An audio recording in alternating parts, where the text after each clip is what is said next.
Chartered Business College's Generic Management 4. We're covering Unit Standard 242-824, Apply Leadership Concepts in a Work Context. Leading in an organization is a complex process that involves several elements.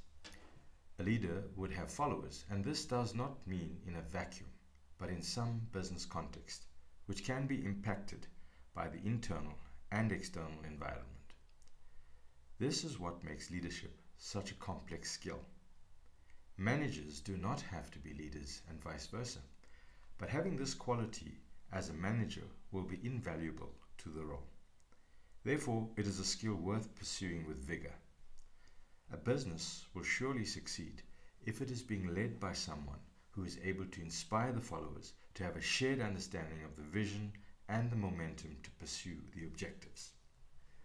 The theorists do not agree on one single definition, as can be seen from the slide, but the overall understanding is similar.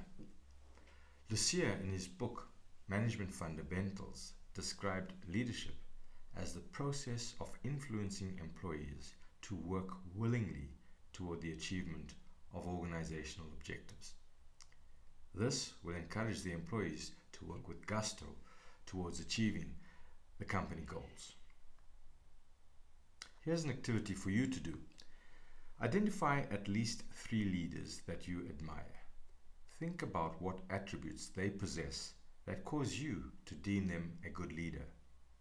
Now compare your list with the list on the next slide. This is by no means a comprehensive list, but how many of yours are on this list? Leaders bring their own unique personal history, interests, and characteristics which allow followers to assess that this individual is worthy of being followed. The follower is comparing how the leader's values and vision resonate with theirs. Is there a synergy and common purpose? Is there an alignment of the leader's talk with his walk? Does he display honesty and integrity? Are all the aspects that followers use to make a grounded assessment? Is this person a leader that I can follow to our mutual benefit? Although an organization cannot be effectively managed without strong leadership, leadership is not the same as management. Management has a broader scope than leadership.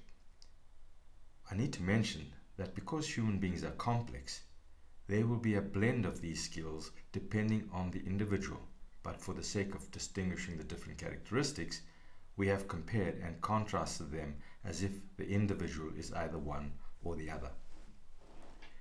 Leaders innovate while managers administrate. Leaders motivate employees to complete tasks, whereas managers use authority to plan, organize, lead, and control. Managers would maintain the performance while leaders seek to develop staff. Managers will be monitoring employees and leaders will seek to inspire people to be more. Managers will have a results-oriented short-term view, whereas a leader adopts a long-term view of how the employee could grow in the long term. Leaders will ask the questions about what can this employee achieve, or why are they not achieving? Managers will ask, how can you achieve this and by when? Leaders seek to be the originators and encourage employees to do the same. Managers will play it safe and rather imitate the proven system. Managers focus on the system and the structures in place to achieve the results. Leaders focus on the people. Managers want the things to be done right, and leaders concentrate on doing the right things. Various theories of leadership are identified according to theory and practice. The earlier theories of leadership were 3 broad categories, namely the trait theory, behavior theory, and situational theory. The trait theory seemed to suggest that you had to have specific characteristics such as communication skills and assertiveness, which implied that leaders were born, not made. However, trait theory has re-emerged in terms of set competencies demonstrated by individual leaders around beliefs rather than personalities. These are integrity, honesty, humanity, equality, and ethical standards that influence leadership behavior. These are the newer leadership follower approaches, such as the theory of transformational leadership, and this uses the 4 I's: idealized influence, it's about role models, you inspire, about intellectual stimulation, and individualized needs. The behaviorist theory believed that there were 3 streams: autocratic, democratic, and laissez-faire, and they propose that these are grouped into those behaviors that are people-oriented and those that are task-oriented. The situational approach links in with Fiedler's contingency theory, that the context, the environment, and situation would influence the particular style of leadership that is required. Blake and Moton's model is a useful tool to assess your management style and then assess where you might have to grow in order to be an effective leader. The Blake and Moton managerial grid identifies 5 different leadership styles: the country club style, the impoverished style, the middle of the road style, and the produce or perish style, and then the team style. The style that you use depends on the leader's concern for production, which is situated on the x-axis, or concern for people, which is situated on the y-axis. Each axis ranges from 1, no concern, to 9, great concern. So if we look at the x-axis and the y-axis, they all have a scale of 1 to 9, 1 being low, 9 being high, and you plot how you measure yourself on a scale of 1 to 9. So the 5 styles, the first being the indifferent, it was previously called the impoverished style, and that means you're reading off on the scale of 1 on the y-axis and 1 on the x-axis. This style could also be talked about in the light of evading and eluding. In this style, managers have low concern for both people and production. Managers use this style to preserve job and job seniority, protecting themselves by avoiding getting into trouble. The main concern for the manager is not to be held responsible for any mistakes, which results in less innovative decisions. The accommodating style, previously the country club style, rates you on a scale of 1 to being in terms of activity and production, to 9 on the y-axis, which is saying that you're high on taking care of the people's needs and concerns. So you're high on concern for people and a low concern for production. Managers using this style pay much attention to the security and the comfort of the employees in the hopes that this will increase performance. The resulting atmosphere is usually friendly, but not necessarily very productive. The dictatorial style, previously the produce or perish style, rates on the y-axis yourself as 1 and assesses on the x-axis 9. So this is about controlling and dominating because there's a high concern for production and a low concern for people. Managers using this style find employees' needs unimportant. They provide their employees with money and expect performance in return. Managers using this style also pressure their employees through rules and punishments to achieve the company goals. This dictatorial style is also based on the theory X of Douglas McGregor, where there is X meaning that managers believe that most employees will do the least amount of work and need constant supervision. It is commonly applied by companies on the edge of real or perceived failure. This style is often used in the case of crisis management. The status quo, previously referred to as the middle of the road style, is kind of what it says, in the middle of the road. So you 5 on the X axis and 5 on the Y axis. Balance and compromise.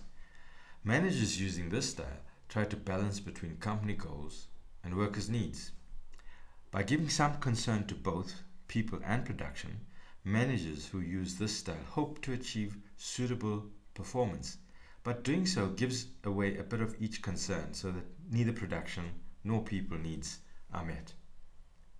The sound style, previously team style, relates to 9 on the X-axis and 9 on the Y-axis, where the team member has to commit and contribute. In this style, high concern is paid both to people and production. As suggested by the propositions of Theory Y, managers choosing to use this style encourage teamwork and commitment among employees. This is where managers expect that people enjoy doing work, and that's from your Theory Y. People enjoy the reward of a job well done. This method relies heavily on making employees feel themselves to be constructive parts of the company. Each theorist applies their mind and experience and observations. In this theory, the Hersey and Blanchard situational leadership theory, the leader is applying their understanding of the individual. The theory states that instead of using just one style, successful leaders would change their style, their leadership style, based on the maturity of the people they're leading and the details of the task. Using this theory, leaders should be able to place more or less emphasis on the task, or more or less emphasis on the relationships with people they're leading, depending on what's needed to get the job done successfully. They make a decision on which leadership style to use in a given situation, dependent on the individual's maturity level. According to Hersey and Blanchard, there are 4 main leadership styles. The telling style, which is indicated by the symbol S1. Leaders tell their people what to do and how to do it. Or the selling style, which is symbolized by S2. Leaders provide information and direction, but there's more communication with followers. Leaders sell their message to get people on board. Then there's the participating style, which is symbolized by S3. Leaders focus more on the relationship and less on the direction. The leader works with the team and shares decision-making responsibilities. And then lastly, delegating, symbolized by S4. Leaders pass most of the responsibility onto the follower or group. The leaders still monitor progress, but they're less involved in decisions. As you can see, styles S1 and S2 are focused on getting the task done, and styles S3 and S4 are more concerned with developing team members' abilities to work independently. The other aspect that the Hersey and Blanchard model measures is the maturity levels. The right leadership style will depend on the person or the group being led, the follower. The Hersey and Blanchard situational leadership theory identified 4 levels of maturity from M1 through to M4. M1, the individuals, they generally lack the specific skills required for the job in hand and are unable and unwilling to do or take responsibility for this job or task. The M2 category, they are still unable to take on responsibility for the task being done. However, they are willing to work at the task. And M3, they are experienced and are able to do the task, but lack the confidence to take on the responsibility. The M4 category, they are experienced at the task and are comfortable with their own ability to do it well. They are able and willing to not only do the task, but to take responsibility for the task. Maturity levels are also task specific. A person might be generally skilled, confident, and motivated in their job, but would still have a maturity level of M2 when asked to perform a task requiring skills that they don't possess.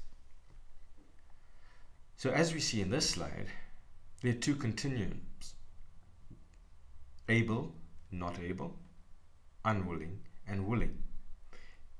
And the Blanchard leadership style takes all of this into account to depend and to dictate what leadership style would be most suitable in a given situation.